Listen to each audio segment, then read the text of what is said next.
Well, your lies will get you somewhere. Where are you at? Are you at home? Yeah, I'm just sitting in my living room right now. Okay, cool. So how you feeling? You You're a couple of know, weeks after a 100-mile race. yeah, not too bad. I Good, can't complain too much. good, good. Legs okay? You out running? Yeah, so I started running, dogs again, like I guess that Thursday after the race. Okay, And then I played baseball that weekend, and I definitely still felt it in the legs there. But it was like after a couple days of some light runs and everything, I was pretty much back at it. No good, real issue. good, good, good for Can't you. complain. Good. Well, for anybody listening, this is my man Drew Ralston, and I had the pleasure of pacing him through the Silverheels 100 just a couple weeks ago. And we'd met a couple times before that, but that's pretty much how we got to know each other. And we spent quite a while on the trail together, 12, 14 hours, something like that. It seemed like forever. Oh, Not that that's necessarily a bad thing. no, no, I had a blast, man. I had a blast. So walk me through the race if you don't mind. Like, let's get into it, like piece by piece, and how you were feeling, like what your game plan was going into the race, and how it progressed as the next 30 some odd hours went on. Yeah, sure. So we did a good bit of strategizing beforehand, Yep. um, because really, like last year I ran 3 races at altitude. I ran Silverheels. I made it through about 60 miles or so before dropping because I was having some considerable stomach issues. And then I ran Sheep Mountain up in Fair Play again, which is where Silverheels is at. And again, it's like I started having some stomach issues there.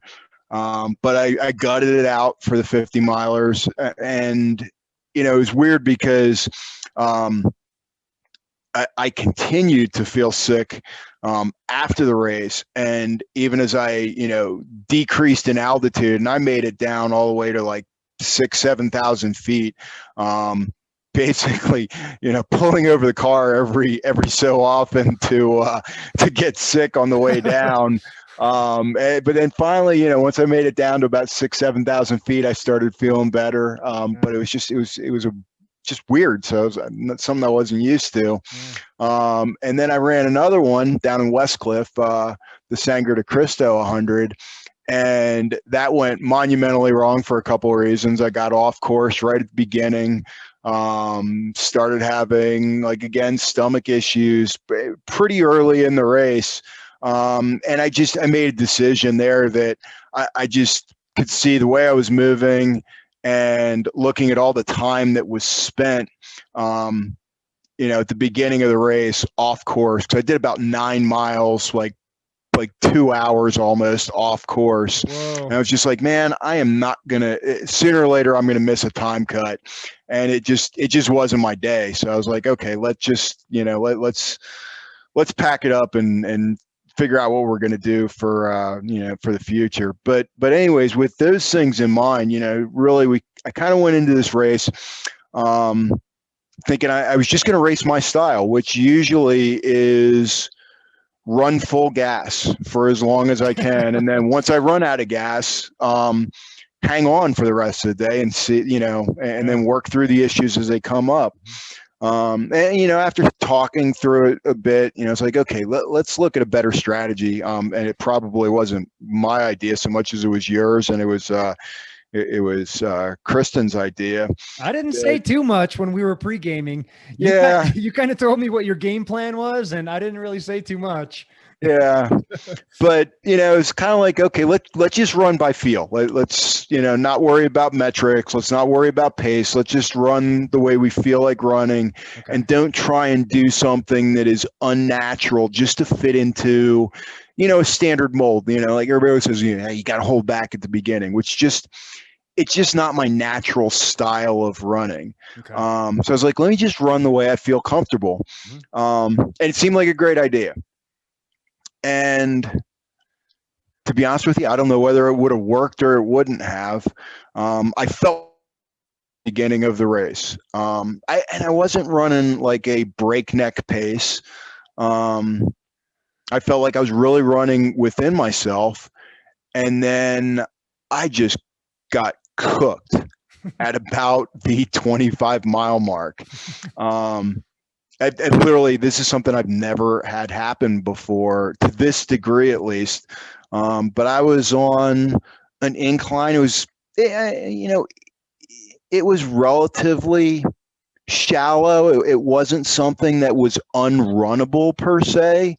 Went through a couple of pretty exposed sections, but I just literally got to a point where I guess my internal governor, if you will, if you're a Tim Noakes fan, said like, dude, you're not moving another step up this hill. And it was simply, I was running so hot. And I think I told you later, I think I just bust a hole in my radiator at some point. Right. And, the solution there was literally, I stopped and I looked to my left and I was like, there's a creek running down there. And I jumped off trail. I went down through some pretty thick vegetation into this little holler and dumped all my gear and climbed in the creek to cool off. And it had an immediate impact. I got back up on trail and I was good to start going again. Good. And I knew then, like, my problem for the day was really just going to be, I guess in retrospect, maybe I knew my problem for the day was overheating. Sure. Yeah. I guess, it's probably after putting some pieces together that I really got to what the big issue was. But I got up, I started moving again. I ran into some friends. One of them gave me an electrolyte like product that I had never tried before, which was an absolute mistake. I mean, I should know better. What's like rule number? I don't know. It's probably rule number 15 or so. Just never try anything new on race day. Race day, right? But I was like, yeah, what the heck? I'll give it a wing. And I tried this thing, and it made it into my body for, I think I said, all of 0.89327 seconds before it immediately and violently came right back out of me. Oh God. But once I was done, I got up, I kept moving. And then as I was getting into about there's an aid station about 40 miles, you've got to go over a pretty gnarly little piece of terrain, very exposed. It's all just covered in scree. I knew it was ugly. I hate going over it.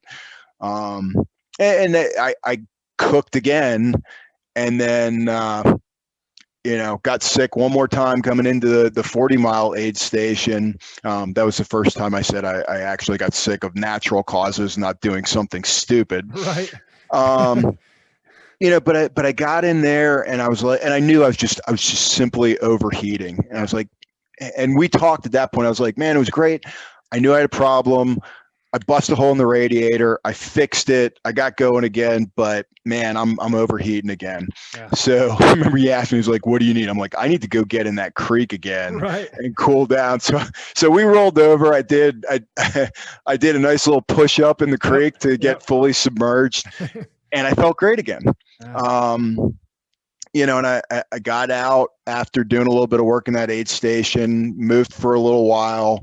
And, and as I started moving, and I was doing a mix of like running and jogging and walking, and it dawned on me, I was like, yeah, it wasn't a hole in the radiator problem. It's like, I've got a stuck thermostat.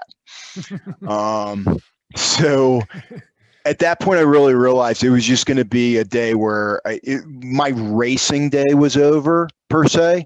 But it was just, at that point, I kind of went into survival mode a little bit and had to figure out, how was I going to get through this? And I could see from when I was getting sick, like I knew that, I just wasn't my gastric dump was all messed up. Like things were coming up that should have been long gone. And there were times when I would try and take in nutrition, and if it was at the wrong time, and you saw this in no uncertain terms, things would come right back out. Immediately. It was an immediate violent response to trying to put things into the system. So, like I said, I kind of went into survival mode at that point and figured out, just had to figure out what do I need to do in order to get through this. And I think I kind of realized, because I wasn't able to process nutrition, that I really just needed to keep moving I needed to go full on fat consumption at that point. Because if I was going to try and burn carbohydrates to get through this, it was going to be a fail. So, we just went into a technique there where it was really, when I would cool down, I'd be able to run. When I would feel my heart rate start getting up and I'd start getting close to like my AT, it was like, all right, I just got to stop and I got to walk for a while. So it made for an interesting day. I was gonna, before I got on here, figure out like what my caloric burn really was for the day, just based off of like Koros or, whatever, to figure out what the metrics said. But it doesn't matter. I was in such a huge caloric deficit for the day, because I think for the last 80 miles of this race, my intake was probably in the hundreds of calories. And I probably burned like 10,000 over the course of 80 miles on that terrain on a mountain race. At least. But it was like, the way I got through it was just by knowing that I've got plenty, like everybody else, I got plenty of fat stores. I can burn that all day. So I had to just stay below my AT, or I would have, I would have bonked over and over again, and it just would have been a catastrophic failure. So, that's kind of the way I approached it at that point. And it worked right up until we hit like that one hill that's about a 30% grade at, mile 85 or something like that. And that is the point where I think I both figuratively and literally hit the wall. I couldn't help but going, but going anaerobic at that point and burn, because my heart rate was just spiking. And that was it was a trail of tears getting up that hill. And I appreciate the fact you just like cruised up ahead of me and would just wait. And, I was like, okay, I just got to keep driving into this thing, and, one foot in front of the other, left, right, repeat at a very slow pace, and trying to keep heart rate down, which was a fool's errand, but, eventually made it up, and then got back to the same thing where it was like, okay, if I could run and keep the heart rate down, I'd run a little bit. And then once I started spiking, it was just like, all right, I've got to ratchet everything back in order to, stay at a place where I'm burning what I've got plenty of stores of. So it was, at the end of the day, it was a big Mike Tyson syndrome, right? It's like everybody's got a great plan until they get punched in the mouth. I got punched in the mouth at, 25 miles. And then it was a matter of figuring out, like, okay, how do I get, how do I stay in the fight? Despite the fact I'm swimmy headed now and things aren't working the way that I thought they were going to. So let's just keep working through the problem and figure out what we've got to do to keep moving and getting through it. Cause like we said at the beginning, when we sat down, a couple days or a week or so before the race, it was like, goal number one is we finish the damn thing. Aspirational goals based on times, those can come and go, but at the end of the day, let's just, what do we got to do to punch through this thing? And it was definitely some discovery learning along the way, because I'm not used to having things go that horribly wrong that early in a race, for what were kind of just unforeseen and unexplainable, reasons, because I wasn't expecting to cook like I did on what was kind of a relatively cool day, at least at the beginning. And that early without putting in a huge work ethic yet, or work effort yet. Not work ethic. I mean, I think the work ethic was great, but the work effort wasn't huge yet. Yeah. But to cook that early, it made for a long day of figuring out how to solve the problem. So it was a great race in that aspect. And that's what I really enjoy about running long, is the fact that at some point during the day something is going to go wrong, and you're going to have to call on your intelligence and your experience in order to figure out what to do to fix it. Right. I think it happens to everybody. It's just it's not a matter of if, it's a matter of when. And then can you figure out what actually went wrong and what you need to do to get past it, when you're in a place where you're really probably not thinking straight anyways. But that's kind of like the day in a nutshell, I think. Yeah, for sure. No, it was just a matter of like managing the little things, because it was so hot out. There was areas you were super exposed. And, I just knew that if you made it through the first day and made it into the night, it was going to cool down, and then you were going to be in a different world. You were going to have other issues to work around. But you did it, man. You hung in there and you persevered in a big, big way. So taking what you learned about yourself and your body and your perseverance from this race, when you look back at the other races that you weren't able to finish, do you think that there's anything you could have done differently there? Before driving on to that, one other thing I wanted to bring up, if I can. For sure. That was a weird thing that absolutely has never happened before, but like I ran asleep for a while. And I think part of that is the inability to take in nutrition, and the fact that I was the work effort that I had to put in to get like into the night and just keep problem solving. It was like I was spent at about 70 miles or so. And I remember I went up to you, I was like, hey man, I need like a couple minutes to take a nap, which is literally, it's never happened to me because I was asleep on my feet.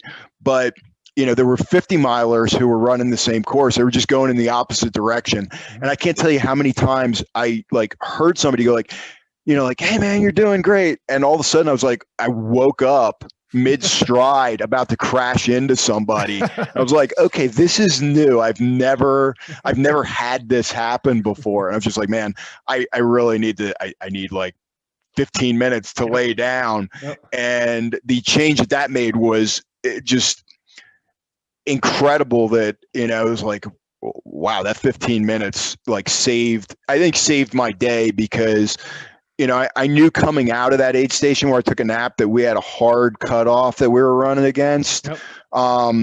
And like right coming up out of being asleep. Well, number one, I tried to eat again and immediately vomited. So I knew, okay, nutrition still isn't working. Probably because I was burning at a high rate right there where I was trying to sleep, and I knew it because I was trying to stay warm. Okay. So I could feel, when I was going in and out of like a sleep to waking up like shaking and going like, okay, I'm burning calories right now, trying to stay warm. And then I tried to put something warm in my body, and boom, it was right out. And I was like, all right, man, let's go. Because I knew that we had a time to meet. And I didn't want to push that one. So like, remember we got to the next aid station, we burned through that thing like fast, where it was no messing around. I just, went to the volunteers. I'm like, this is what I need. And I was like looking for some Coke. Yep. And they were like, yeah, we don't have any cups. I just pulled one out of the trash. I was like, washed it out real quick, pounded that down. I was like, let's go. And I think you kind of looked at me like, what's up, bro? And I was like, hey man, we we've got a time cut to make, and Yes. I don't want to mess around on this next section because I knew the climb that we had to do there. Brutal. But it was like just what I got back from taking that little bit of time down when I was literally asleep, like running asleep. I never had that happen before. So I was like, okay, that was fun. But yeah, that said, getting back to your question, this was a different problem than I had at the other races. I mean, the symptomology was the same in that I was having stomach issues. But I think that the root cause of those other ones was different. And I told you this, I think I really just water dosed myself in those other races. And, I mentioned Tim Noakes before. I'm a big fan of the guy. I've read all his books, which I got into after I had a full distance triathlon that I did years ago. And I'm convinced that, I was totally hyponatremic on that one. I was running a great pace. The wheels fell off the bus halfway through the race. Or halfway through the marathon, I should say, where I went to a time where I should have finished in like 10 hours and some change to rolling in at like almost 13, just because things went so catastrophically wrong on the run on that, because I went totally hypo.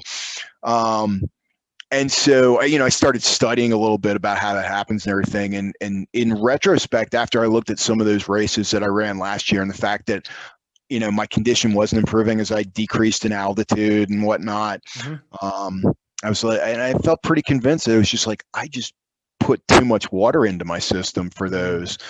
And so I didn't drink a ton of water for this race, but at the same time as I wasn't putting a lot of water in, I was putting a lot of water on. So it was like every chance I had, I was just dousing myself in water to try and keep my core temperature down. But what I was putting in, I was still processing. So my output was still good. So I was like, okay, I'm doing good as far as water consumption here, where like those other races I ran last year was like I was putting water in, but I wasn't getting fluids back out, if you will. So, and that's part of the other thing that, that's what I saw when I would run, full distance triathlons. If I got hyponatremic, it was generally, I knew I was putting water into the system, but I just wasn't getting fluid output. So like I said, I think this was a different problem I had this year. Maybe I don't know. I guess if I had run those races again, I probably would have cut down on my water consumption some. At the end of the day, I know I'm really kind of a camel. I can go a long way without putting a ton of fluids into the system. I tend to retain a lot of water. That's the way it's always been for me. Whether racing or, doing stuff, in the military, it's always been, the thing where it's like, I don't need to put a lot of water in the system in order to keep it running efficiently. So I think I made some mistakes when I went up to high altitude last year because, and it's falling into the standard, paradigm where everybody says, go slow, drink more water when you go high, because you're going to perspire a lot more and you don't notice it because it evaporates so much more quickly, and et cetera and so forth. And I bought into it. And then that was probably the mistake that I made, I think, over and over and over, 3 times, until it dawned on me like what I was doing wrong. So, but yeah, this was just I think this was just it was an anomaly compared to those other ones where I just plain old cooked and just couldn't thermoregulate. As much as I tried to do it, externally, just by throwing water on top of myself consistently. And I brought an extra bottle just once I got going in a little bit in order to get water out of creeks and stuff like that. So I just had what we down in the South call Florida water. in order to just pour on myself. Which is just like creek water? Yeah, just creek water, just swamp water, whatever. Something that you're not really going to drink. You're just going to use to cool you off. Got it. And it worked, but I was still, it was like I would cool down, but then I wouldn't be able to keep that. So when I started working again, I could feel like my temperature start spiking pretty quickly. So as much as I tried to keep the core temperature down, it was just a losing effort. Like I said, it was a case where I just felt like the thermostat got stuck. Yeah. So, I'd cool down, it would close, and then I couldn't get it to open full up and cool off again. Yeah, man. When we were running at night and we were coming into an aid station, and I said, okay, buddy, think about what you need. What do you need when we get up here? We got like 5 minutes to the aid station. You're like, I think what I need is a nap, Yeah. And I was like, okay, but, as your pacer, right, I'm thinking this could go one of two ways. Like this could be the start of the end right here, or maybe this is what he really needs. Maybe he just needs a 15-minute nap, and then we're going to turn things around a little bit. So I said, yeah, okay, man, get a nap for sure. And I remember you were like laying down right by the fire. And as you were kind of sleeping, a couple other runners were coming through, and they said, where's your runner? And I just kind of pointed, he's down there by the fire, and they'd give me a look like, uh-oh, that's not good. And word had spread around throughout the race that you had, you were going to be a DNF, that you had pretty much dropped right there. And so, hours later, when we finally made it into the finish, Sherpa John's like, oh man, I heard that he DNF'd. Oh, he was so happy that you were coming into the finish. But it was exactly what you needed. You passed out for about 15 minutes, and then you woke up, you got a little Coke down in your system. I mean, you ran the second half of that race basically on like Coke and watermelon, right? Yeah. I think I had a couple cookies. Yeah. There wasn't much food going in, but every time you did, you were throwing up. And to the listeners, not only is Drew a puker, but it's like violent puking, like throwing up loud, like you can hear from quite a ways away. And I just felt so bad for the guy. And it just finally came down to, well, I guess we're not going to be eating much food. We're going to be running this thing on fumes. That's what it took to get. Yeah. When I get sick, it sounds like a bear is being attacked in the woods. Pretty much. Well, listen, dude, how did you get into this crazy life? I mean, I know your background is the military. And by the way, how old are you, Drew? That's a good question. Let me see. I'm 49 now. 49. Okay. So you got a few years on me. I'm 46. Yeah. How did you get into this crazy world? You were in the Marines at one point, and then I know you survived a hurricane at another point, and then you ended up an ultramarathon runner. So how do we connect the dots? Yeah. So, it's like in the Marine Corps, I did a lot of trail running.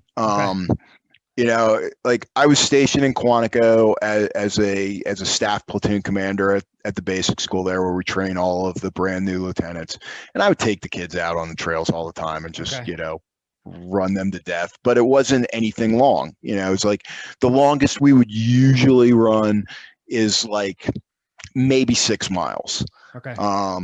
We had this little thing they call the endurance course that all of the lieutenants need to go through. And I would take my kids out there and I'd run them on it like several times a month. And it's like 6 miles through the woods with obstacles they've got to negotiate. It's a pretty tough course. But it's, in the big scheme of things, pretty short. I was out at 29 Palms for a while, and me and some of my buddies would go up, out in the desert and run the trails right behind main side of the base. But again, it wasn't like we did anything long. We were doing 5, 7 miles, something like that, which is about all you can do without dying in, 120-degree heat. No kidding. It's like think one of the bad sections of Badwater, but you're not on the road. You're like on the trails with like elevation. So it's not fun. But we would go out and we'd do it, a couple times a week. But again, it was all just kind of short stuff. And at some point I got off of active duty in the Marine Corps. I had this crazy idea that I was going to go to law school and be a lawyer, and I actually did that. But I really so I didn't really do much running, and it was a point where, you know, I was spending a lot of time in the gym and whatnot. Um, you know, I was Lifting never. mainly. What's that? Lifting mainly. Yeah. I mean, I did cardio only just because, like, you're supposed to every Right. once in a while. Right. But, you know, yeah, I mean, it was mostly just, you know, heavy lifting. Yeah. I was never a runner, you know, growing up. I you know, played sports where running was a punishment. You know, I played baseball, I played football.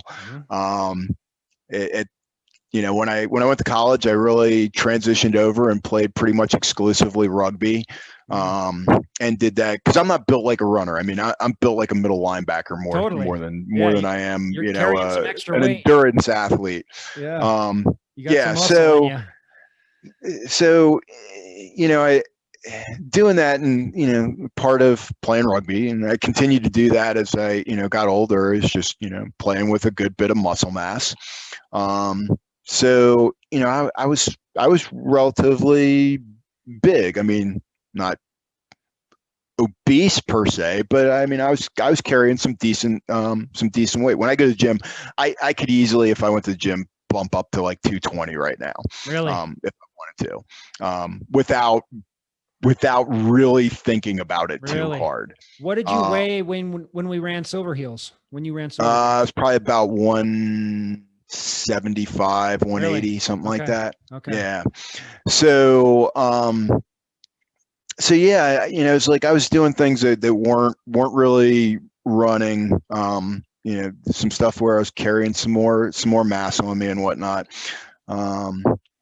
But I distinctly remember it was like my birthday in 2007.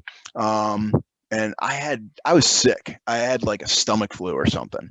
And I'm watching the Ironman World Championships on television, and they were featuring. If you ever watch it, or you know, any of the people watching this have ever seen it, you know, they'll focus on the pros and show how they're racing, but they'll also pick a couple of amateurs and call age groupers.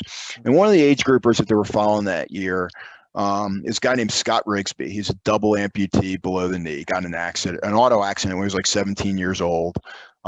He does all kinds of, you know, inspirational talking and or speaking, I guess I should say. He works with the military.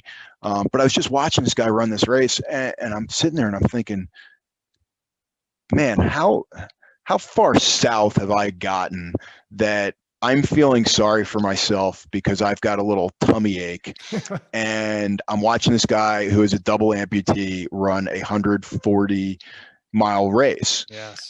Which is something, I mean, I remember watching it as a kid, and thinking, wow, that's incredible that, you know, people actually, you know, can go that far in a day.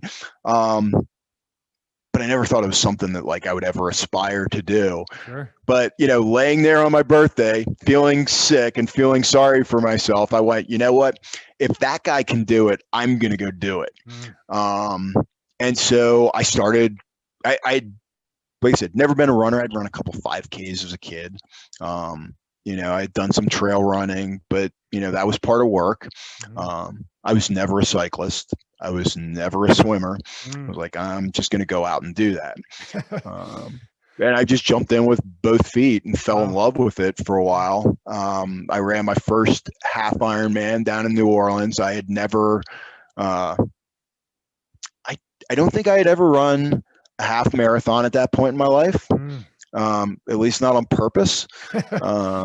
Maybe at some point in the military I had to run for 13 miles, but I don't know. Who knows? Right. I had certainly never swam for 1.2 miles. I had never been on the bike for 56, and boom, I did it. And it was like, wow, okay, I can do this.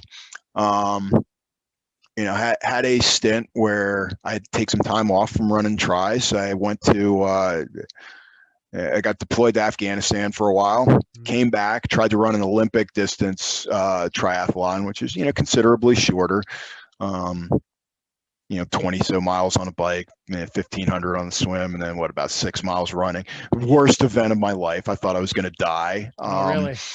Yeah, because I came back from Afghanistan probably weighing about 230 pounds. Whoa.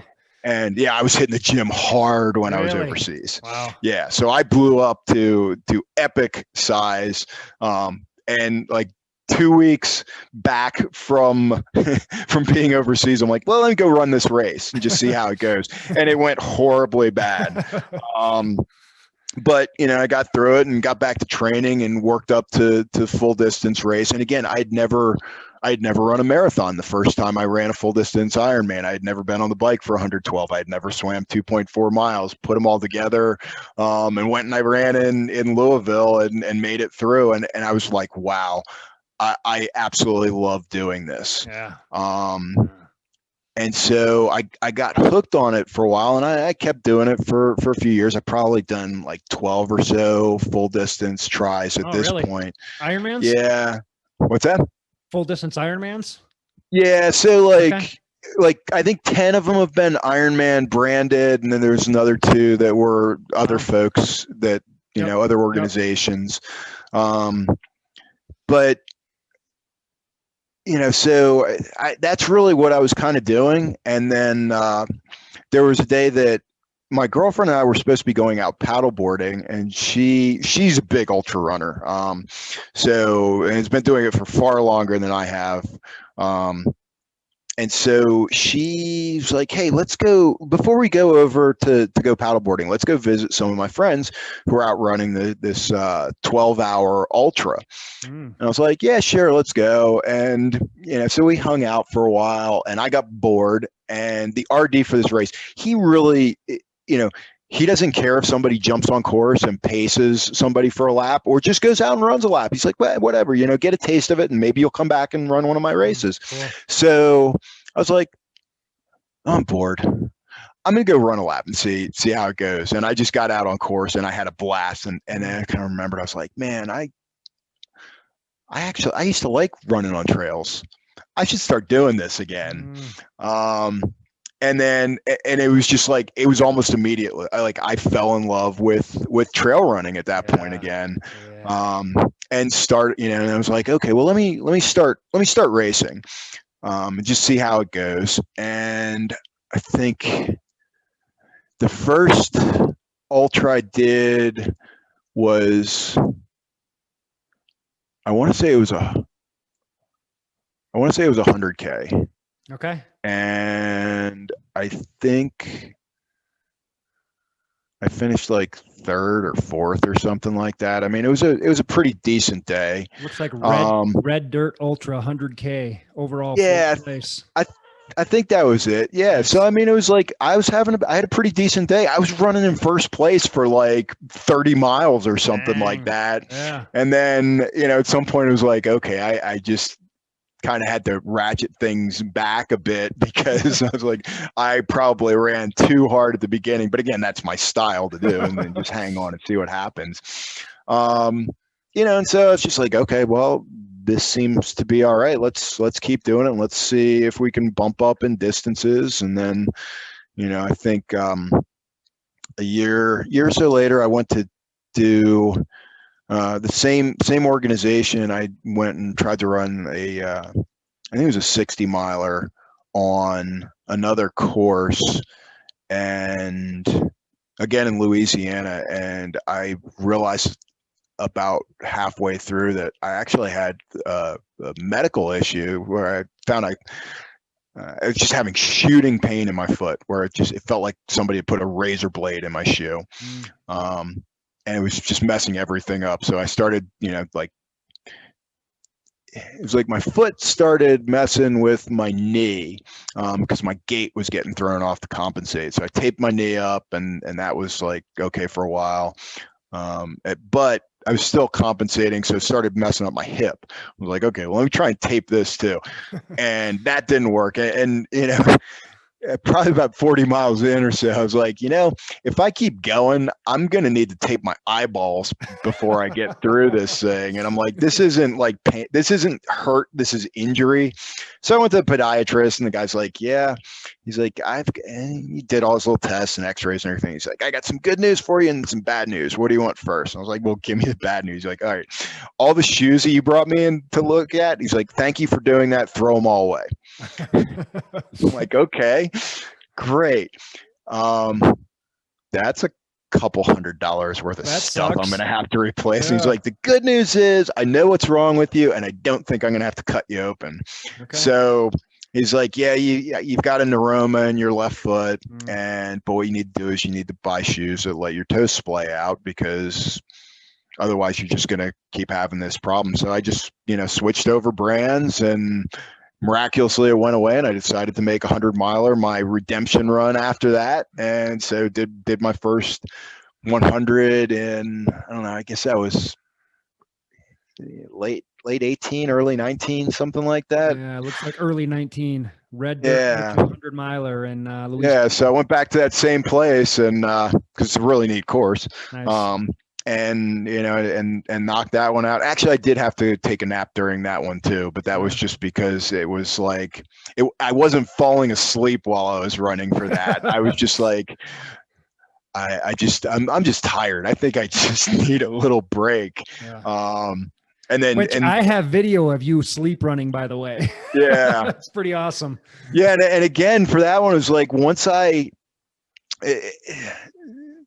so similar. It was like I got up, I didn't try and eat. I just woke up and went off into the woods, threw up. Everybody at the aid station was like, man, is he okay? And Kristen happened to be there, and she's like, no, he's fine. He always does this. And as soon as I got done, like I said, exactly the same. As soon as I got done throwing up, it was like, boom, we were out of the aid station and running. And the next aid station we got to, like, my pacer needed to take a break, and he caught me like a mile or so down the road, but he's like, man, I need a minute. And I was just like, all right, well, catch up to me when you can. Yeah. And just kept pushing through. But it was, that one wasn't as just dire need of getting some shutdown time as we had, Sure. a couple weeks ago, where I was just like, okay, things are going to fall completely off the rails if I don't go to sleep for a few minutes. Yep. But yeah, so that was fun, and I think that was probably my last race in Louisiana before I moved out here to Colorado and learned that things are a lot different when you have elevation. Right. And like you're starting off your runs at 5,000 feet instead of -5 feet, where a lot of my runs back in Louisiana would start, and the highest point that you would hit on the run was a bridge going over a river somewhere. I learned, oh geez, it's a different animal out here. Totally. Let's do some repeats and a whole different over problems that you got to get through. Sorry. Oh God. Yeah. No, I've been there, man, running repeats over the bridge because that's the only hill in town. And that sucks. So what brought you out to Colorado? Well, we like to say it's like fun and adventure, and not needing to worry about people running into you when you're on a bike or running, for that matter. Yeah, I mean, I'll tell you, it's just some of the places down south, it's dangerous to be out on the roads. Oh, big time. I've gotten hit. Yeah, I mean, I've gotten hit by cars while I've been running in Louisiana. I've gotten hit by cars while I've been on my bike in Louisiana. How many cars have you been hit by? I would have to take off my shoes to count. Whoa, dude, I've been hit by 2 cars, and I thought that I was like legit, but you got me beat, it sounds like. Yeah, I mean, it's more, it's more cycling down there than it is running, but it's dangerous. I mean, it was just, it got to the point where it was, we really wanted to go someplace where we would have fun in the outdoors, which we like a lot more. And a lot of times it's so damn hot down there that it's tough to get out and do stuff too. And just the infrastructure that we've got out here in Colorado, with all of the open spaces and all the places you can go. I mean, I think I've said numerous times before, I could run every trail in, name your county, if I was able to extend my life by like, 20 years. Right. But there's no way that I'm going to hit every trail in any given county in this humanly lifetime, because there's just too many of them. There's too much stuff that's reserved, for us to get out and enjoy. And, it's coming from some place where we don't really, where we don't have that. It's one of those things that I can't tell you how much I appreciate having that opportunity out here to just be able to get out and be in the woods and do things. Like when I was living in Baton Rouge, there was about 2 places where you could run on trails, and you get tired of running the same, same 2 loops over and over and over again. But that just, that's what you had to do. So all these times you got hit by a car, do you think that some of that was intentional by like the crazy rednecks down there, or what was going on? Honestly, I don't think that any of the times that I got hit were intentional. I think that there were times that people intentionally tried to scare me, but they missed, just because of, good bike handling at the time, or, crafty running. But I don't think any times that somebody, dinged me, they actually meant to. Still dangerous though. It sounds horrible. Yeah. And I got hit a couple times, like in the military, doing like conditioning hikes with the Marines, where a lot of times just in my position, I would end up needing to kind of walk out in the road. And guys would come screaming through a formation, and I'd be out there trying to get them to slow down, and it would inevitably, take a side mirror in the shoulder or something like that. So yeah, it just, people get kind of self-absorbed and think that, the world's going to end if they don't make it to a certain destination within the next, 20 minutes. And so, bad things happen sometimes, but such is life. That's a good reason to move to Colorado. I'm from Wisconsin, and there's, a handful of trails there that are really pretty, but I ran them all over and over and over again. And I just knew that there was so much out here that was just unexplored by me, and all the 14ers and the mountain races out here. So I totally get it. So, what year was that you moved to Colorado? We moved out in the summer of 2019. Okay. So it hasn't been that long. No, hasn't been that long, and just enjoying it out here. And how did you get mixed up with Human Potential? Because it seems like you're like real active with them. You do all the trail work with them, and you're at almost all the races too.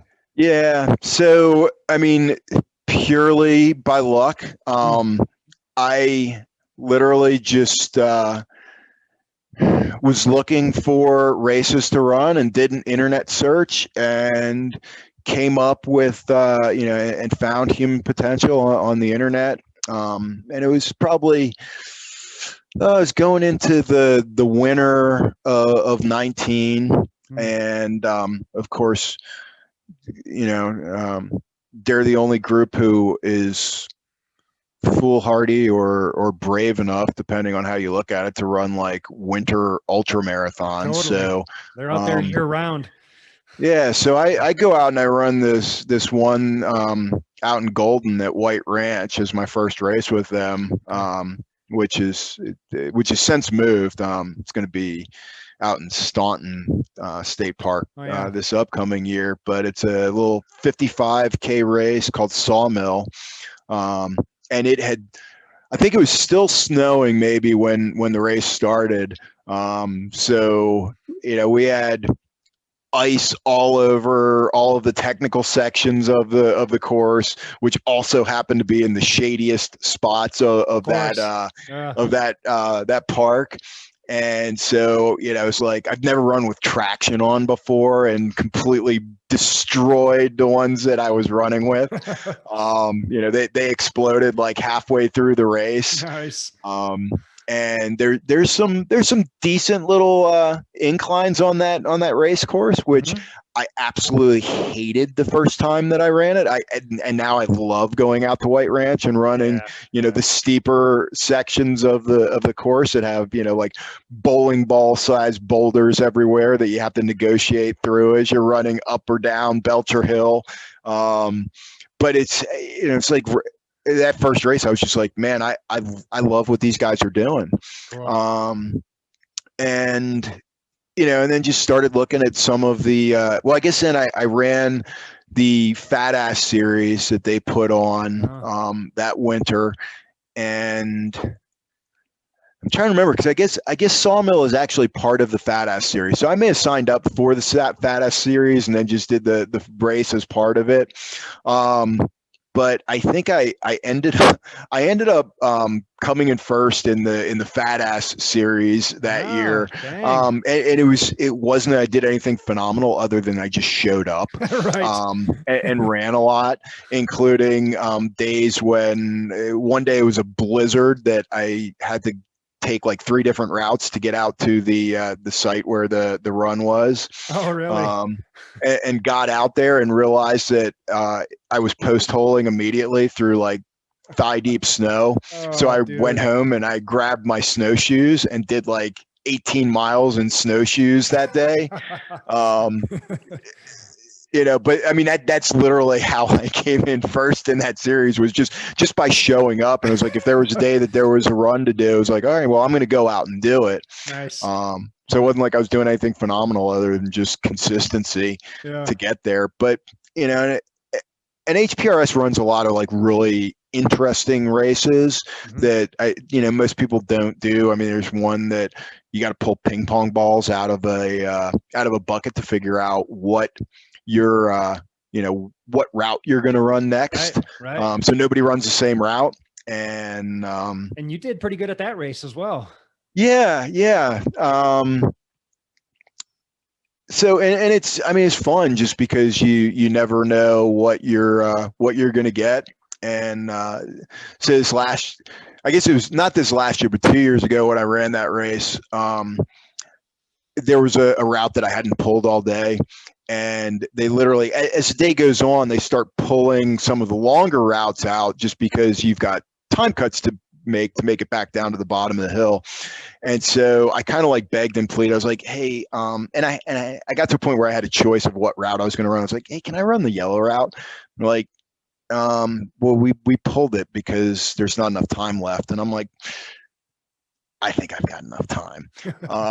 And I've run White Ranch so many times that I know what I can do, pace wise on any one of those for sure pieces of it, and what effort I needed to put in. I'm like, yeah, I think I got this. Let me just go run it. And there, when I'm leaving the aid station, everybody's like, yeah, there's no way he's going to make it back and down the hill for this. And I came in with probably a good half an hour or so left on the clock on that last loop, just laughing the whole way because I'm like, yeah, I know what I need to do to make this happen. So that was fun. But then again, they moved that course down to Mueller State Park down in Divide, and added an extra wrinkle to it, which was instead of not only the 12-hour course where you just pick the ball and that was what route you were going to do. There's also a 24-hour race that they do down there now, which is run as a collective. So it's sort of like a mix between the ping pong ball race and a last man standing race, where you not only pick the course or the route and everybody's going to run it together, but also a minimum pace that you have to maintain. And it was, honestly, it was probably the most fun I've ever had running a race. Really? Because we were totally out of our element. Yeah. Because it was a problem set that you're not familiar with. Because it would just screw with my mind all day. I don't know. Well, you have to figure out like, what pace do I want to run this at? Do I want to run like just a little bit faster than the minimum pace so that I can make it back in time to start the next loop? Or do I want to run a little bit harder and then have a little bit of downtime in the aid station so that I can, do whatever I've got to do, rest up, get back out for the next one. So there was a small group of us, including my buddy Steve, who was out there for some of the miles with us at Silverheels. And a lot of us, or a couple of us, what we were doing is we would run a decent pace to start out. And then once we got to, 2 or 3 miles away from getting back into the aid station, we kind of ratchet back what we were doing and decrease the work rate and then kind of cruise in. But we still have plenty of time to get ready for the next one. But gosh, all of the stopping and having an opportunity to cool down before starting the next loop, whatever it was going to be, which every loop started with this like eccentric 1 mile downhill movement, followed by some stuff on some of the routes where literally there was like a half a mile worth of wooden stairs to climb. Oh, I remember those. Yeah. Mid route. It's like just the micro damage that was being done to quads and hamstrings, like every time you went out. It was like it truly was, the Gary Cantrell, quintessential statement. It was really easy until it wasn't. Right. Because you just didn't appreciate how much damage you were doing over the course of time as you kept doing that, like run, cool down, eccentric downhill movement, and then followed by, nothing. Okay, some of the terrain was tough, but nothing was too terribly difficult. Right. For the most part, most of the routes were pretty runnable. But just, the over and over cool down, hot start that you did every couple hours, it was like, wow, it really added up. And I've never been so destroyed after a race. Really? We ended up doing the guys, the one guy that was really running with, a guy named Mike Hale. He and I both dropped at about 14 hours, 50 miles or so. Okay. But which in the big scheme of things, I mean, in the big scheme of things, not a terribly long day, right? I mean, right. we've done more than that. Yeah. But I think I was destroyed for weeks after that race. Really? Yeah, I mean, it was just, I had no idea what amount of Wow. damage and destruction I was doing to my legs. Really? Until I was done, and then I was like, oh my God, what did I just do? But it was so neat doing it because it was so different from what, we typically do, where it's just like, okay, walk the hills, run the flats, run the downhills, get in the aid station, do what you need to do, get out, run again. It was a completely different paradigm and totally different from what we're used to doing out there on an ultra marathon. So it was really neat trying to figure out how to best accomplish that. Well, you did it, and that was probably good. I would probably, yeah, I'd probably do the same thing again that I did this time, even though it didn't work out. You did well though. But yeah, I mean, I might just, change my pacing a little bit to try and minimize on the cool down time. Or what I also said I might do if I did it again was haul an exercise bike up there with me and just spin if I had, 15, 20 minutes to get ready for the next loop. Like go to the aid station, do what I need to do, jump on a bike and just spin like I was a damn running back in the NFL to stay warm. Yeah. I kind of said that tongue in cheek at the time, but as I've thought about it more, I'm like, that actually might not have been a bad idea. I can't wait to see you next year with a spin bike there at the. I'll make sure it's one of like the 1970s one with the big wire encased flywheel up front with the handles that go back and forth and everything. Oh, I love it. I love it. That'd be awesome. Definitely painted beige with probably a label from like Sears Roebuck on the front of it. Oh yeah, of course. The best kind. uh, well, what does running give you that the real world doesn't?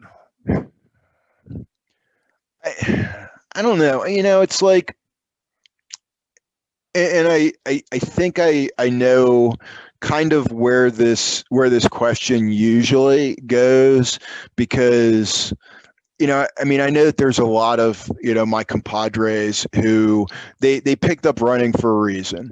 A lot of times it's like some sort of something went sideways, mentally, emotionally in their life. Right. That they run as a release or an escape for that. There's another tribe who are out there trying to prove something. Mm-hmm. Those are the big tribes, right?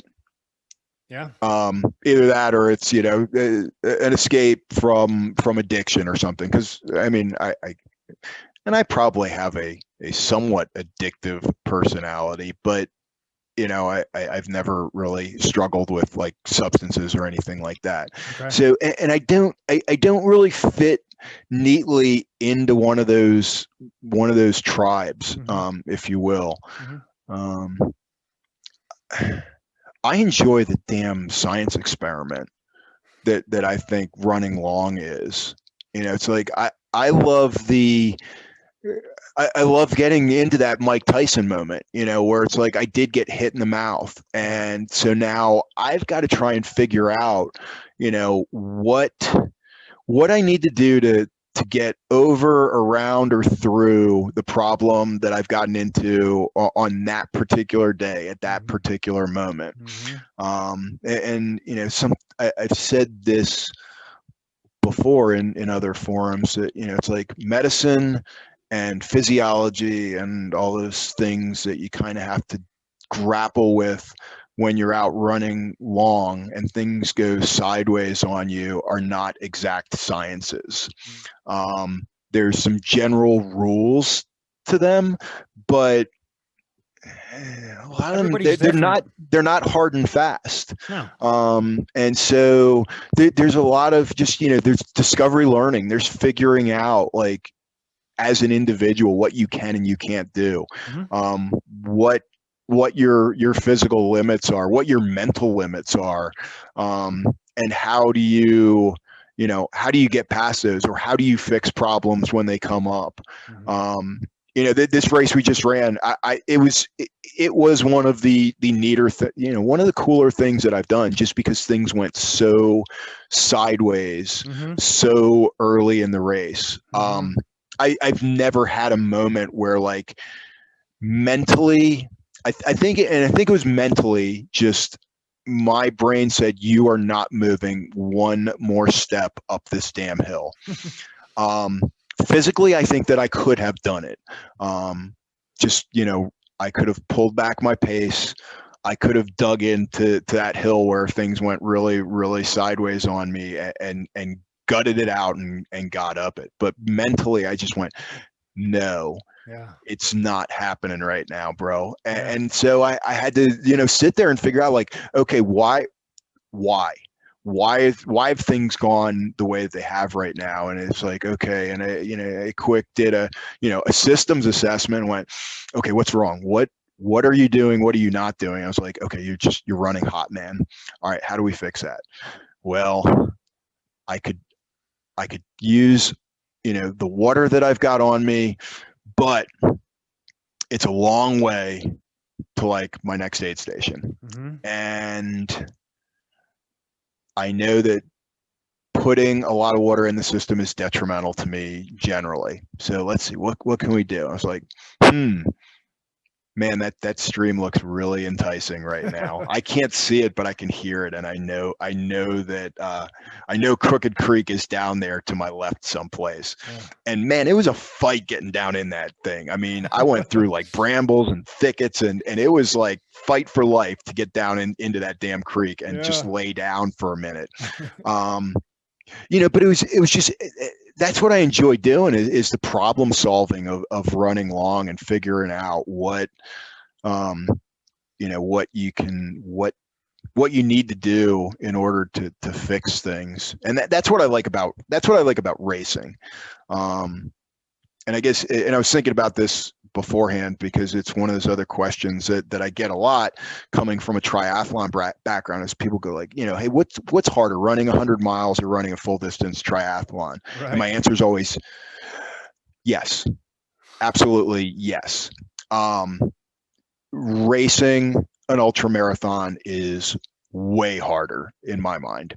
Training for a full distance triathlon is exponentially harder than training for an ultra marathon. Yeah. The discipline that you have to put in, day out, to be able to run, swim, and bike, and really, train for those three disciplines, and just things that you need to do for that, like weight management, and because you have to race light. You can't, especially if you get on a hilly course, like you go out to like a Chattanooga or a Louisville that's nothing but rolling hills, or a Mont Tremblant that's got 9% grades on it, or even when we used to run Boulder that's got some serious some decent hill work on it. Mm-hmm. It's like you got to put yourself in a position where you're racing at as light as you can. Mm-hmm. So there's a lot more where, in my mind, running ultra marathons, like you run at the weight that you are, because you're not going at the same speeds. Yeah. You're just the ability to go slow lets you run at a much a much heavier body composition than running full distance triathlon. So it's just that the work and the discipline on all of the days leading up to a race are monumental when you're running a full distance tri, if you want to do it right. That's true. Whereas, running 100 miles, a lot of it is like, okay, I've got to get out at some point before this race and put in some considerable time on foot. So if I go out at some point and I run, for the first one, 50 miles, and you're probably okay, 10 hours or so on foot. If you do that, it's like, okay, man, I'm set and I'm ready to go. Yeah. The next time you run an ultra, it's less, because you've had that experience of being on your feet for that long. So you can cut corners, but it's just, it's a matter of getting out and getting the time on the trails, and getting, time underfoot, on foot, and being used to being up and tired and continuing to move. But yeah, just the work that you've got to put in for doing a full distance try is it's ugly. And the fact that, it's easy to take an off day when you're training for an ultra, and not lose any sleep over it. But when you look at a full distance triathlon training plan, and you lose sleep if you miss a day, it's like, okay, how am I going to make up this 60-mile bike ride that I was supposed to go on a Saturday, followed by 3,000 meters in the pool, and it's like, shit, man, I got to go to work on Monday. I don't have time to put in 6-7 hours of training until the next weekend. So you lose sleep over things like that. You think like, man, how do I catch up now? That's true. Yeah. So like I said, in my mind, it's always like, which is harder? Yeah, they're both in different ways. Sure. But I truly do enjoy the challenge of going out and racing, running long in the hills, and the fact that that something's going to go wrong, and it's like, okay, now it's just my job to figure out how do I get over, around, or through this issue that came up. Yeah. So this last one was fun because it came up so early. And it's like, man, how do I move 80 miles taking in less than 1,000 calories over the course of probably 30 hours or so. Yeah. That I was really, sideways on the trail. I wish we would have weighed you before and after the race just to see what the difference was. Yeah. I bet you finished 10 pounds lighter. It wouldn't surprise me if I was 10 pounds lighter. Yeah. Which is why I never had a better tasting hot dog than I did after that race. At the finish. Yeah, I mean, I was like almost fighting little kids to grab hot dogs. I was like, it was like 10-year-olds coming up, and I'm almost Heismaning these kids to get at the hot dog truck. I'm like, I need something to eat right now. Because of course, as soon as I stopped, all stomach issues go away. Yeah. I was like, okay, I feel great. I'm hungry as all get out. Yeah.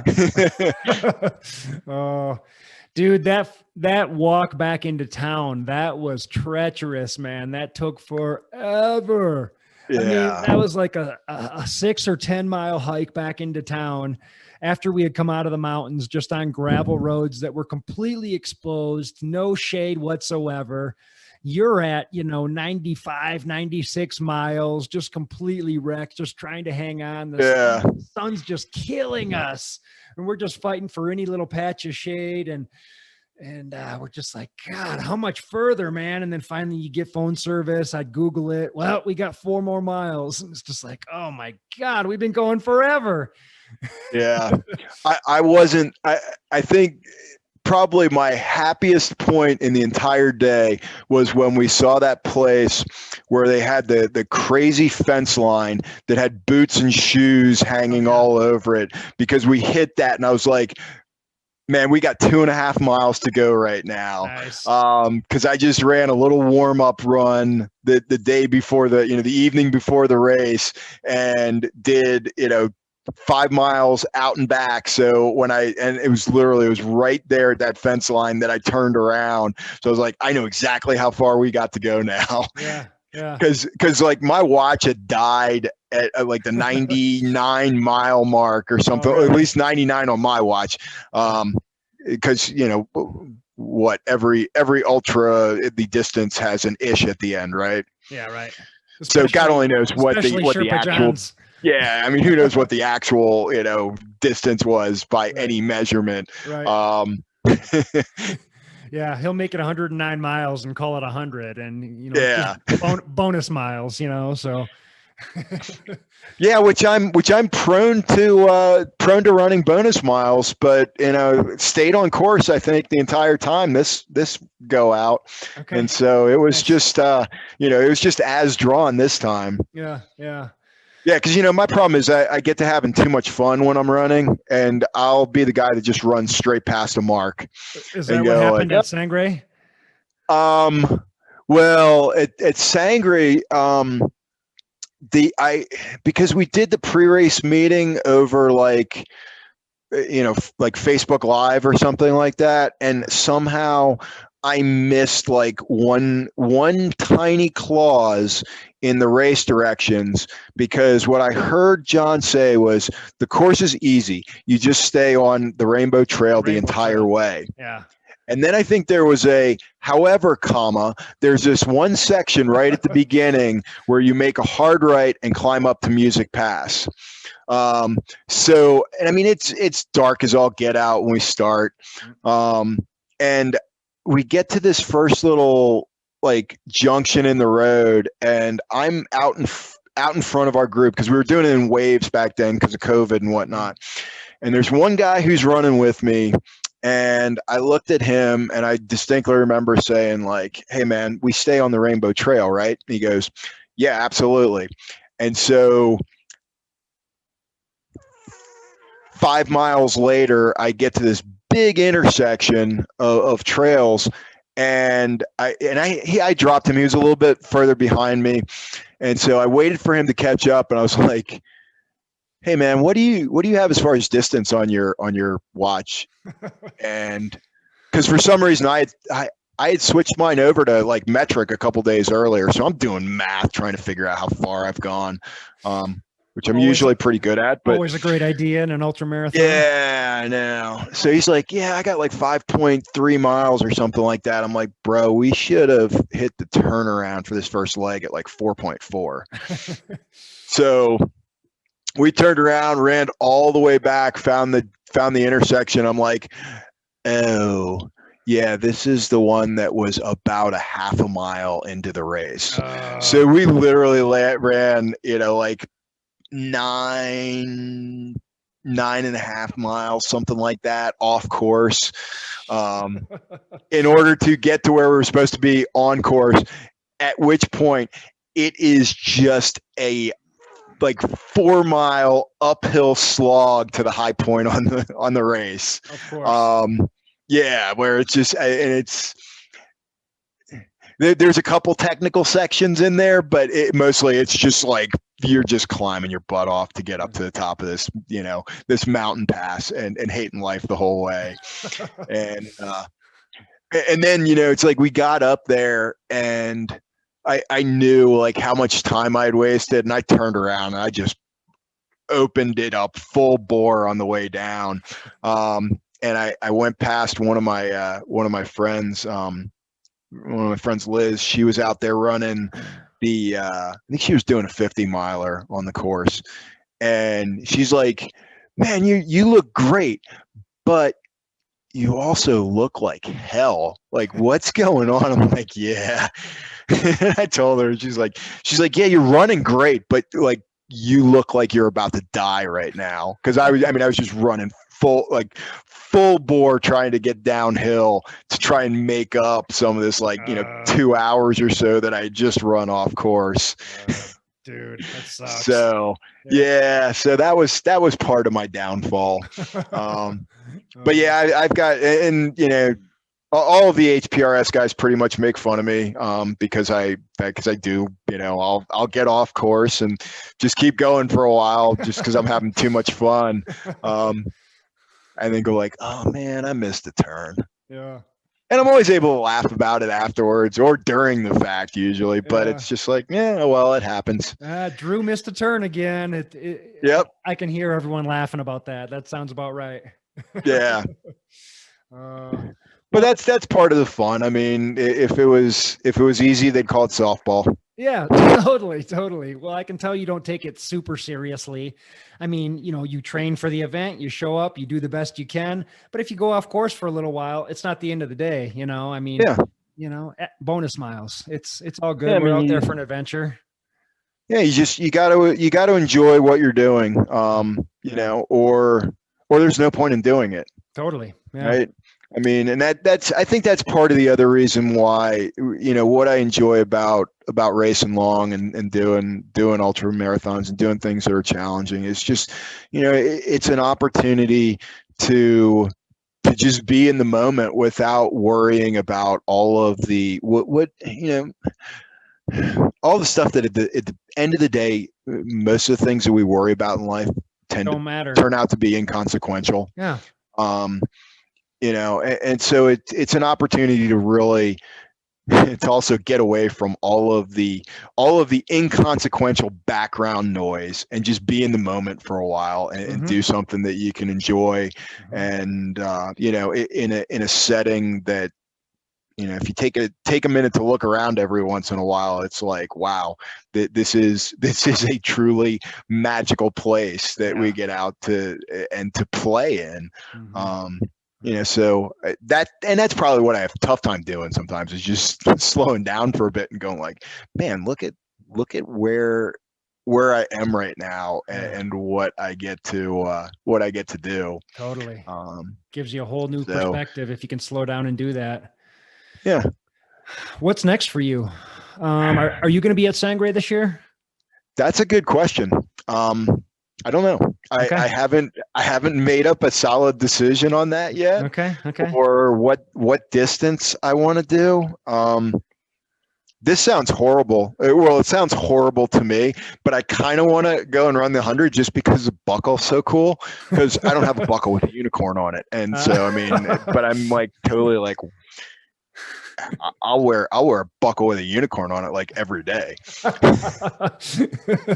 Oh, I love it. Well, you're a big, strong dude. You got a little extra muscle on you. I think that you would look good with a unicorn buckle on. I don't think anybody would mess with you, man. They would just take one look at you. Yeah, well, this guy's legit right here. Yeah, and I also race in pink every time too. So Yeah, that's right. that's the other thing that I think throws some people off, every once in a while, is the fact that like I'm out there racing. And I usually have I usually start off the day with like hot pink arm warmers on, or something. Just, and it. Part of it is what helps me kind of stay centered and not take anything too seriously. It's like, I just put something on that you wouldn't expect. Yeah. That most people knowing me wouldn't expect me to to don that race gear, but it's like, okay, I'm going to go out here and have fun. Yeah. So it's kind of a little reminder, like, hey bro, don't take everything too seriously, because it's a race, but at the same time, it's like, nobody's paying me to do this. I'm not winning any medals. I don't really have any sponsorships, so go out and have fun, man. Totally. And enjoy it. That's what it's all about. That's what it's all about, man. I love it. Okay, so you don't know if you're going to be at Sangre. Any other... I know I'll be there. I just don't know if I'm racing, and I don't know what distance I'm going to go. Okay. Because one of the other crazy little challenges that John has is like this 6 race in a year thing, where you have to do a bunch of different distances and whatnot. And so, I've ticked off the 100-miler. I've ticked off the 100K. So I still have to do like a 50-miler and a 50K. Okay. And so I just don't know if I want to make Sangre like a 50-mile day, or whether I want to, go and do the full gamut again. Right. Well, no, there's no reason to rush into it. I mean, it's one of those races you can pretty much sign up for last minute, which is one of the cool things about John's races. But dude, any other races on the calendar? Oh, did I lose you? Are you there? Yeah. So it looks. So my thing is showing that your bandwidth is low, but I don't know. Okay. Well, we're almost done here, but do you have any more races on the calendar this year besides Sangre? So this is almost like an HPRS online event, because there always are technical difficulties for those ones. Oh, we're honoring Sherpa John right now. Yeah, there you go. So one of the things that I've been considering doing is going back to Louisiana and run one of Edie Cuvion's races again. Yeah. And so one of them, and I can't remember whether it's Red Dirt or whether it's Loup-Garou. I think it's Loup-Garou, that goes like a couple days before my 50th birthday. So I was kind of thinking that I might head back there and try my hand at another 100 as a flatlander, or not as a flatlander, but on a flatland course, after being up here and doing this for a couple years. Yeah. Because I'm really kind of interested in seeing what I could do on a relatively flat course, after being acclimatized to to running at 5 to 10,000, or whatever we went up to the other 12,000 feet, some craziness like that. Yeah. And then going back to something that the entire course is probably at I think the high point on those maybe like a couple 100 feet, if that. Yeah. Yeah. So and those races are both out in central Louisiana, so there's a little bit more terrain to them. But it's nothing like, obviously nothing like out here. For sure. Yeah. I'm sure you would set a good time. I mean, yeah, there's still, it's a different challenge though, because you got to deal with humidity and,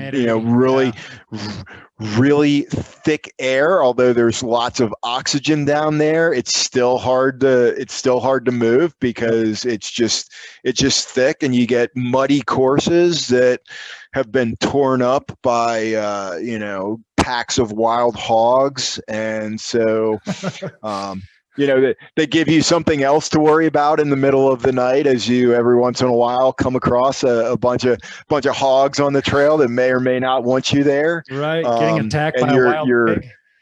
Yeah, and your pacer may or may not think that you're hallucinating when you say, "Hey, man, why don't we slow down and let them hogs up there get out of the way?" And they're like, "Dude, are you okay?" It's like, no, seriously, there's like 10 hogs sitting on the trail. Rather than running through the middle of them, let's just let them like move out. Yeah, and so and my pacer for that one race said that we saw hogs in the middle of the night. He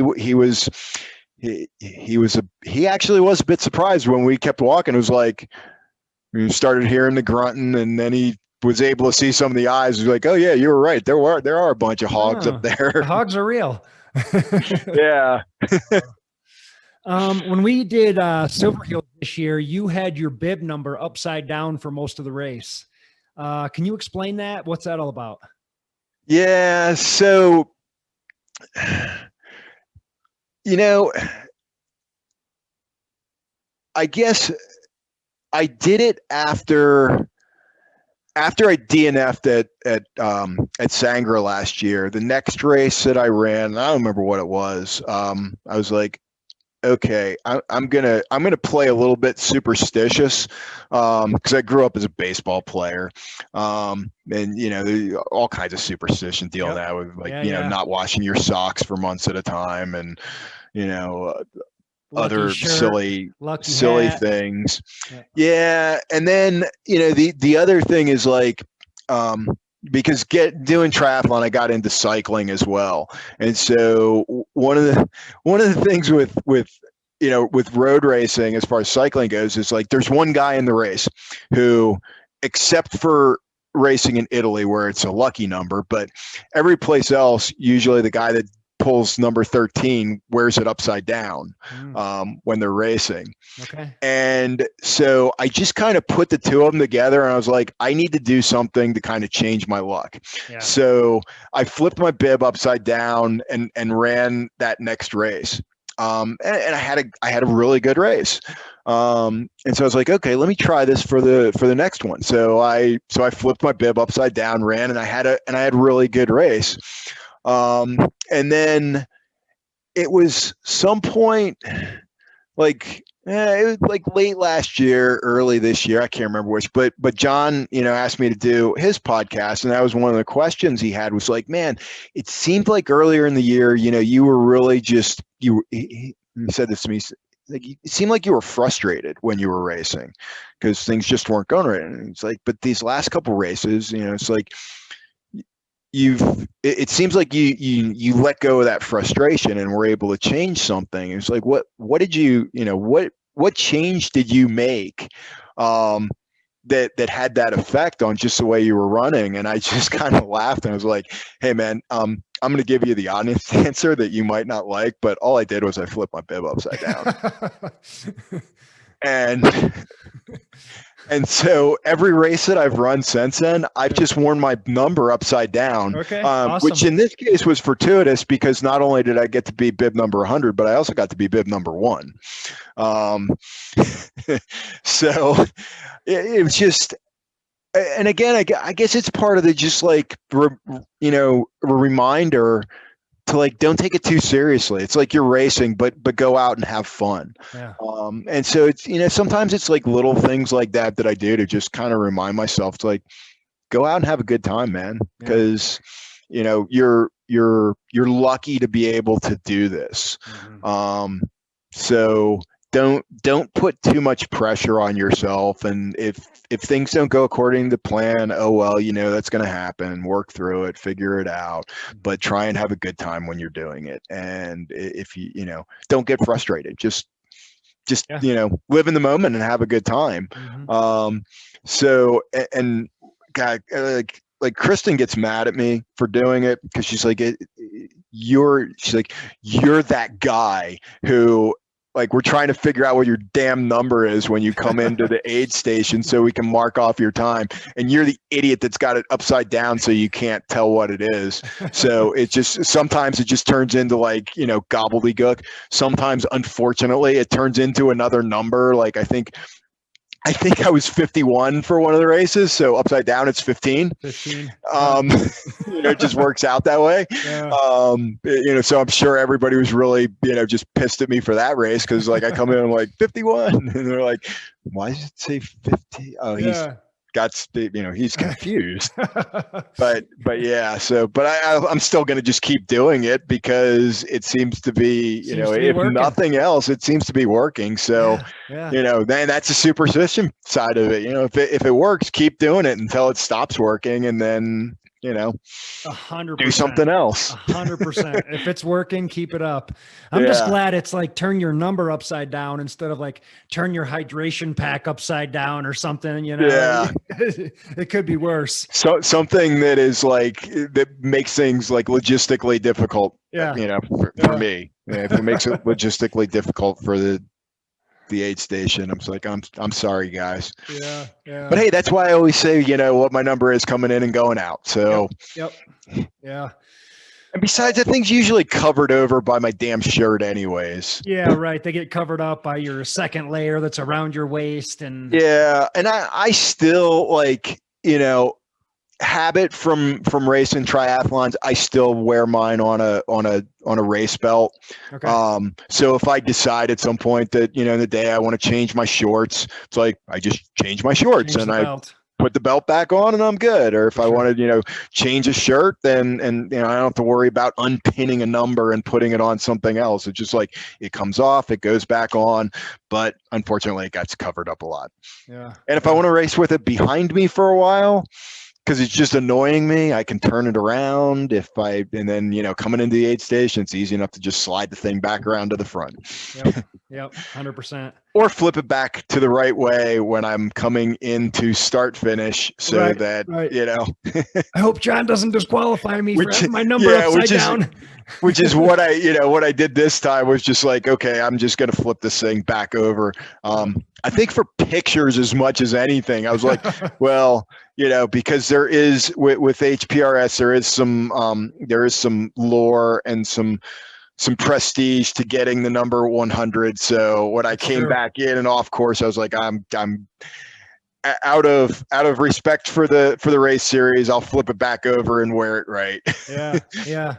But I waited until the point when I was like, okay, I know that, no matter what happens at this point, like, unless I get hit by a car when I make the last left-hand turn, like, I can't get unlucky and not finish the race. Right. I was like, I can pretty much turn sideways and roll downhill to get over to get back on the track at the point that I flipped it back over.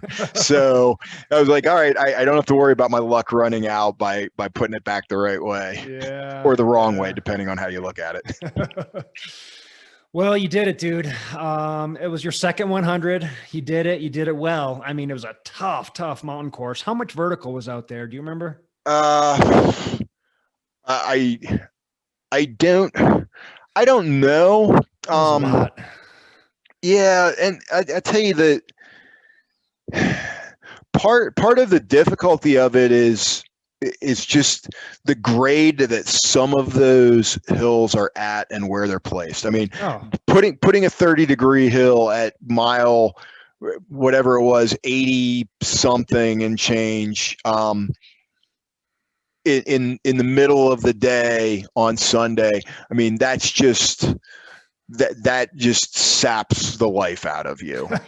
And especially for me, because at that point I hadn't eaten, hardly anything in forever and a day. Yeah. So that was a challenge getting up that, and especially because it's like I'd gone over it once before, gone down it before, and going down that thing at 15 miles or 14 or whatever you hit it at, it's like I'm going down and I'm like, man, this is not going to be fun when I hit it on the flip side. Right. You know, and there's some other, you know, there's a couple of other, you know, significant climbs on that. You know, the one hill that you go over, again, it's at about 25% grade.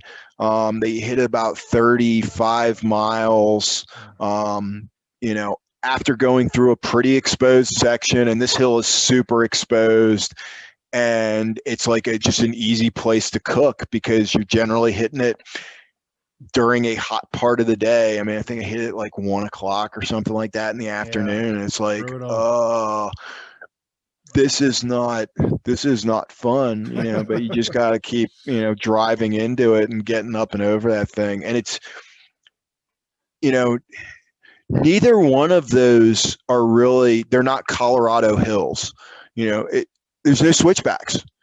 It's just, okay, the top is up there somewhere. I don't know where. I can't see it. Yeah. The first one you hit, you can kind of see the top, but that second one's like, I don't know where the top of that thing is, but it's up there somewhere, straight up. You know, and there's a couple of them that are like that you just, you know, you just like, oh man, this is exposed and it's steep and I'm not having fun climbing up this right now. Yeah. Well, I remember when we were going up to the mine, you were just crawling, but you were moving consistently. You know, we would get to the flat sections and you would run with everything you had. And it was a very slow run, but you were running, dude. Yeah. We were going up those hills. You were crawling, dude. I remember your trekking poles were both going in at the same time. You're pushing your whole body weight up, but you were moving and you were doing everything you were supposed to do, man. And I knew you were so low on calories. You know, you weren't drinking tons and tons of water either. And I'm just like, oh man, look at this guy. Like, it was impressive, dude. And I was just happy to be a part of it and be by your side. It was an honor to be with you, man. And you freaking did it. You killed it, man. Yeah, it was fun. And I mean, I'll tell you, it's just the way that you paced me during those sections. I mean, that was like honestly just what I needed, because I didn't need somebody like sitting at my side, you know, in my ear giving me encouragement at those times. I just needed, like, you know, a pilot fish up front that was like that, you know, just so that I had you know, an aiming point to keep moving towards. Yep.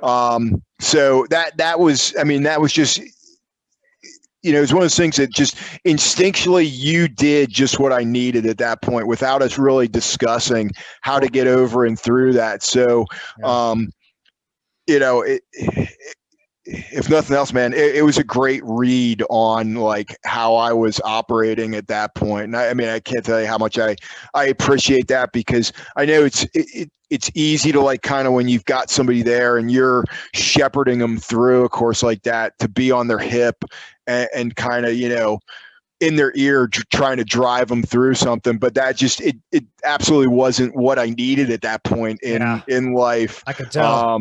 And so, I mean, that was just, it was impressive that you were able to read that and just, you know, do what I needed you, or, you know, what was helpful at that point, without any, you know, like real verbal communication or anything. It was just, you know, and I could tell it was just like you reading what, you know, what was going to keep me driving forward, or what was going to at least work, you know, to my best advantage, and not, you know, and not necessarily what, you know, might be I don't know, the standard course that, you know. Right. Like, you have to have a gel now. If you don't eat a gel now, you're not going to make it up this climb. But I knew if you ate a gel, you were going to throw up. Yeah. Yeah. No, everybody's different there too. You know, like, a lot of people do need that voice in their ears saying it's time to take a drink. It's time to eat some food. You know, we've got a hill climbing up. We're going to run this little down section. But dude, you're a Marine. you're a badass. You had your own plan going into this race that sounded a little bit ludicrous to me.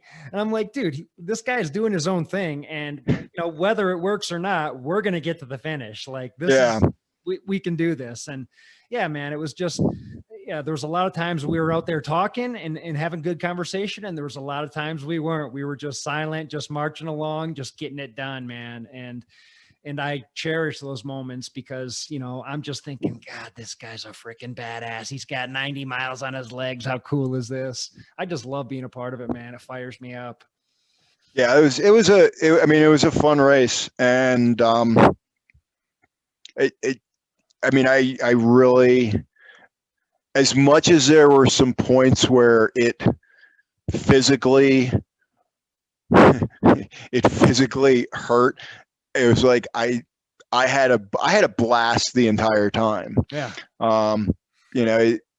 Sometimes it may not have seemed like it in the moment, but I was just I was enjoying, despite some frustrations at times because things didn't go the way I wanted them to. I was still having fun, working through the problem sets and figuring out what what I needed to do. And, the couple times I needed to try and eat something just to like placate you and Steve, because you're like, man, you really need to eat something. I'm like, okay, if it'll get you guys to shut up for a while, I will try and eat something.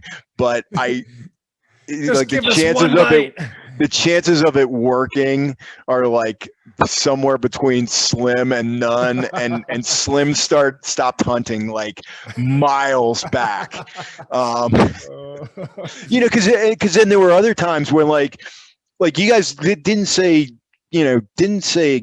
anything, and we sat down at that one aid station at Como, and I'm like, give me some soup. Yeah. Okay, give me some more soup. Yeah. All right, because I was at a point where it's like, okay, I think I can put something in now, and it won't just go horribly awry. Yeah. Whereas like, but there's other times when, and I know you guys were doing the right thing, and it was what I probably, 99 times out of 100, I would have been like, yeah, absolutely, you're right, I need to eat, and I'm not thinking straight. But there was a bunch of times when, when you guys are like, you need to eat, and I'm like, no, I don't. That's not what I need to focus on right now. Like, I'll do that when I can, but but okay, I'll give it a shot. If it'll get everybody to like stop hounding me about eating. Like, I know I haven't eaten enough, but it's because I know it's coming back if I try right now. But those times were, I make fun of it now. It's not like you guys were like on my butt about it incessantly. It was just like, okay, man, I know. Yeah. I know every aid station, you got to eat a little bit of something, but yeah. No, I could tell it was grinding on you a little bit because you're like, if I eat, I'm just going to puke. And yeah, all I'm going to do is lose moments in trying to gullet something and have it violently come back out the other, the same way it went in. Well, I'm just happy we were significantly able to slow down the puking as the race went on, and you were able to stomach a couple, a little bit of soup here, some watermelon, some Coke. And it was just enough to get you in on fumes. Yeah. And you did it, man. So hats off to you, man. Congrats. I can't wait to see this. Hey, I don't know about getting in on fumes. I think that last mile I ran okay. Oh, yeah, you did. You crushed it. And then I was giving you shit, dude. I was like, dude, I haven't seen you run this hard in the last 50 miles. I know. That's because like job number one was get it finished. Totally. As you were making your last lap around the track, I was joking with Sherpa John too. I'm like, I haven't seen him run this much in the last 40 miles. Yeah. Well, you do remember my rule number one, right? What's your rule number one? Always look good. Well. So suddenly we got back to where people were watching. It was like, man, I got to look good. Oh, totally, dude. Yeah. I do that. I advise my athletes to do that. When I'm pacing people, I'm like, okay, we're coming into an aid station. Let them see you strong. You know, we're going to run into this thing. You're going to do your thing. You're going to run out. If we get out into the woods and you have to walk, it's no big deal, but you're going to look strong. Yeah, because and all my friends, they seem to think that my rules of racing are all messed up for some reason. The ordering's wrong because like Kristen told me rule number 1 should be don't die, and I was like, no, that's like rule number 4 or 5. It goes like they always look good, don't get lost. If you get lost, make sure you look good. And then what is it? If you think you're running blank, it could be, you know, too fast, too slow, whatever, comma, stop thinking. And then don't die. I like it. Dude, that's the perfect way to wrap this thing up. That's it right there. Beautiful. Well, congrats, dude. I had a blast running with you. I can't wait to see what's in your future. If you run any races in Colorado, look me up, dude. I'd love to help get you into the finish, or maybe I'll need you at Sangre. Who knows? Yeah. Dude? Who knows? So definitely keep in touch, and I'm sure we'll share some more miles together at some point. Yeah, well, thanks. I mean, I truly appreciate all the effort out there, and you know, best of luck with your podcast and with your business and everything. You know, I mean, it's just I'm truly impressed with, you know, both and all the work that you're doing. So it's great, and you know, it helps to build the tribe, which is always a big thing for us, right? Totally. That's what it's all about, man. That's what it's all about. Well, listen, you're a badass, Drew. I appreciate you coming on and taking the time and sharing part of your story, and just keep doing what you're doing, man. I love it. Yeah, man. I appreciate it. All right. Talk soon, brother. Okay. Thanks. Right, later.